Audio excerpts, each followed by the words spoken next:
برستی گرمی، زبان کانٹا، ہونٹ خشک، ٹھنڈا پانی دستیاب، دروازہ مکفل، کوئی دیکھنے والا بھی نہیں ہے، لیکن بندہ ایک گھونٹ بھی نہیں پیتا، وضو کرتے بھی احتیاط کرتا ہے کوئی قطرہ حلق سے نیچے نہ اتر جائے، کیوں کہ میرا اللہ مجھے دیکھ رہا ہے۔ جو چیزیں صوفیاء کو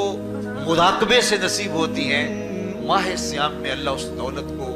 بانٹ دیتا ہے، چھڑک دیتا ہے، بارش کی طرح وہ دولت برستی ہے، اور یہ تصور ہمارے ساتھ جڑ جاتا ہے کہ میرا اللہ مجھے دیکھ رہا ہے۔ ہم پانی نہیں پیتے، اللہ دیکھ رہا ہے، مرغن غذائیں موجود ہیں کہ اللہ دیکھ رہا ہے۔ میں یہ پوچھتا ہوں کہ ہم کھانا نہیں کھاتے کہ اللہ دیکھ رہا ہے، ہم پانی نہیں پیتے کہ اللہ دیکھ رہا ہے، لیکن جب رشوت لے رہے ہوتے ہیں اللہ اس وقت نہیں دیکھتا، جب نظر بھٹک رہی ہوتی ہے اللہ اس وقت نہیں دیکھتا، جب خیال بہک رہا ہوتا ہے اللہ اس وقت نہیں دیکھتا، جب سوچوں میں آوارگی آتی ہے اللہ اس وقت نہیں دیکھتا۔ تو یہ صرف وہ کھانے اور پینے کو ہی دیکھ رہا ہے، باقی امور زندگی کو نہیں دیکھ رہا، اور وہ کیا صرف رمضان میں دیکھتا ہے، غیر رمضان میں نہیں دیکھتا۔ تو یہ جو نور اترا تھا ماہ سیام میں، اس کو اپنے اندر اگر جذب کر لیا جائے تو زندگی سنور جاتی ہے۔ جو مراقبوں سے حاصل ہوتا تھا ماہ سیام میں، وہ میںہ کی طرح برسا، اور ہم اس کے اپنے اندر سمولیں، جذب کر لیں، تو نتیجہ یہ ہوگا کہ ہماری زندگی نور نہ لادور ہو جائے گی۔ اور یہ تصور جب انسان کی زندگی میں جم جائے تو یہ گناہوں سے روکنے کا مؤثر ذریعہ ہے کہ میرا اللہ مجھے دیکھ رہا ہے۔ مجھے بتائیے اس سے بڑا ہیجان انگیز بھی کوئی منظر ہو سکتا ہے کہ حسن کی پتلی ہے، اور جو ہے وہ اس کی ایک ایک ادا اور اشوے سے قیامتیں پھوٹتی ہیں، اور وہ خود جناب یوسف کے سامنے اپنے حسن کو پیش کر رہی ہے، ساتوں دروازے بھی مکفل ہیں، بت کے اوپر بھی کپڑا ڈال لیا، اور زلیخا حضرت یوسف کو خود کہہ رہی ہے تالک یوسف اب تو آ جاؤ نا، ذرا آنکھ اٹھا کے میرے جلوے دیکھو۔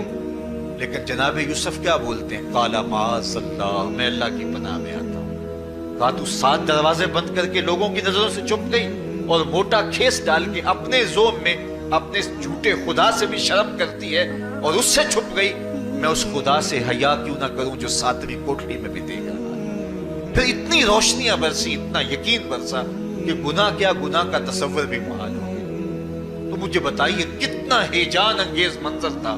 جب حسن قدموں میں بچھنے کے لیے خود بےتاب تھا، اور حضرت یوسف جوان رانا ہے، جوانی اور شباب پورے پاکپن پہ ہے، اور ادھر حسن مچل مچل کے قدموں میں بچھ رہا ہے، لیکن یہ جذبہ کہ میرا اللہ مجھے دیکھ رہا ہے ایسی رکاوٹ بنتا ہے۔ قال معاذ اللہ، کہا میں اللہ کی پناہ میں آتا ہوں۔ تو یہ یقین جب بندے کے ساتھ جڑ جاتا ہے کہ میرا اللہ مجھے دیکھ رہا ہے، تو پھر انسان کے لیے گناہ سے بچنا کوئی مشکل نہیں ہوتا۔ گھر میں فاقے ہوں، مشکل میں بندہ پھنسا ہو اور اس کو رشوت مل رہی ہو، تو پھر اپنا ہاتھ روکنا بڑا مشکل ہوتا ہے، بلکتے بچوں کا خیال آتا ہے۔ لیکن جب یہ خیال ہو کہ میرا رب میرا رازق ہے اور میرے اس عمل کو دیکھ رہا ہے، تو پھر بندہ اس کو پرے کا کی حیثیت میں نہیں دیتا، اور جب وہ پاؤں کی ٹھوکر پہ بھی نہ رکھے تو پھر اللہ فرماتا ہے وَيَرْزُقُهُ مِنْ حَيْثُ لَا يَحْتَسِبُ، تو یہ کر کے دیکھ میں تجھے وہاں سے رزق دوں گا جہاں سے تجھے گمان بھی نہیں ہوگا۔ تو اپنے یقین کو کھڑا کر کے دیکھ، میرے اوپر اعتماد کر کے دیکھ۔ میرے حضور نے فرمایا اللہ پر توکل کرنے کا جو حق ہے اگر تم ادا کرو، وہ تمہیں ایسے رزق دے جیسے پرندوں کو عطا کرتا ہے۔ صبح گھر سے نکلتے ہیں خالی پیٹ ہوتے ہیں، ہمیں تو پتہ ہے دفتر میں جانا ہے، ہمیں تو پتہ ہے دکان پہ جانا ہے، ہمیں تو پتہ ہے فیکٹری میں جانا ہے، ہمیں تو پتہ ہے کہ ہم نے فلاں جگہ جا کے دہاڑی لگانی، لیکن ان کا کوئی کاروبار نہیں ہوتا، کوئی فیکٹری نہیں ہوتی۔ جدھر جی آیا صبح جو ہے وہ اڑان بھر دی، بند توکل پنچھی اڑتے، خرچ نہ پلے زیرہ ہو، نہ کوئی راز ہے نہ کوئی کاروبار ہے۔ لیکن کبھی ایسا ہوگا کہ شام کو خالی پیٹ آئے ہو، تو کہا اگر تم اللہ پہ توکل کر لو وہ بھی تمہیں ایسے رزق دے جیسے پرندوں کو رزق عطا کرتا ہے۔ پرندوں میں سے ایک پرندہ ہے ہنس، یہ سچے موتی کھاتا ہے، اور آپ پنساری کے پاس موتی لینے جائیں تو ہزاروں روپے تولے کے ماشے کے حساب سے آپ لیں، تو پھر بھی آپ سوچتے ہیں کہ پتہ نہیں یہ خالص دی ہے یا نہیں دی ہے۔ وہ اتنے نایاب اور کامیاب ہیں کہ آپ ماشوں اور تولوں میں خریدتے ہیں اور پھر بھی آپ کو شک رہتا ہے کہ یہ خالص ہیں یا کہ نہیں۔ اور ہنس کھاتا ہی وہ ہے، اور دنیا پر ایک نہیں لاکھوں کروڑوں ہنس ہیں، اور روزانہ صبح و شام کھاتے ہیں اور پیٹ بھر کے کھاتے ہیں، اور اللہ انہیں روز عطا بھی کرتا ہے۔ تو یہ مالک وہ ہے رازق ہے، جب اس پہ توکل اور اس پہ یقین پیدا ہو جاتا ہے تو پھر مشکل نہیں رہتا، پھر آسانی پیدا ہو جاتی ہے۔ تو روزوں میں اللہ تعالیٰ یہ یقین دیتا ہے کہ وہ مجھے دیکھ رہا ہے، بندہ یہ تیقن پیدا کر دیتا ہے کہ میرا اللہ مجھے دیکھ رہا ہے۔ بعض کا چھوٹے بچے روزہ رکھ لیتے ہیں تو مائیں بے چین ہو جاتی ہیں، جب دوپہر کے وقت پھول جیسے بچے کملا جاتے ہیں تو مائیں انہیں بند کمرے میں کوئی کھانا یا کوئی ٹافی یا کوئی اور چیز یا چاکلیٹ دیتی ہیں کہ بیٹے یہ کھا لو، تو وہ بچے نہیں کھا رہے ہوتے تو مائیں کہتے ہیں پتر کھا لو، کوئی نہیں دیکھ رہا، تو وہ بچے بھی کہتے ہیں اللہ دیکھ رہا ہے۔ تو وہ جو صوفیاء کو مراقبوں سے ملتا ہے وہ ایک بچے کو بھی نصیب ہو رہا ہے کہ میرا اللہ مجھے دیکھ رہا ہے۔ یہاں ایک اور بھی تسلی ہے، ہم ہزار گناہ گار سہی، ہم ہزار سیاہ کار سہی، لیکن ہمارا رب پہ کتنا یقین ہے رمضان میں پتہ چلتا ہے کہ اس ذات پہ ہمارا کتنا تیقن ہے، کتنا یقین ہے، جس کو دیکھا نہیں، چھوا نہیں، بات نہیں ہوئی، جو تصور خیال کی حدود سے بنا ہے، اتنا یقین ہے کہ ہم پانی نہیں لیتے، کھانا نہیں لیتے کہ میرا اللہ مجھے دیکھ رہا ہے۔ کاش کہ اس کو ہم اپنی پوری زندگی میں پھیلا لیں، اور اس کو زندگی میں جب ہم طاری کر لیں گے تو پھر گناہ کرنا محال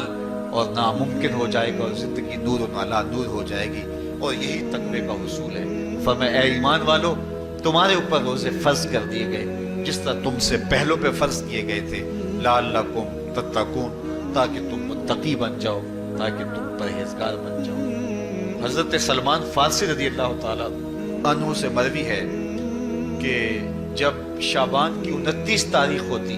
تو اللہ کے محبوب میں خطبہ ارشاد فرماتے، اس میں رمضان المبارک کے فضائل بیان کرتے اور کہتے ہیں تمہارے پاس ایک شہر عظیم، عزت اور عظمت والا مہینہ آ رہا ہے،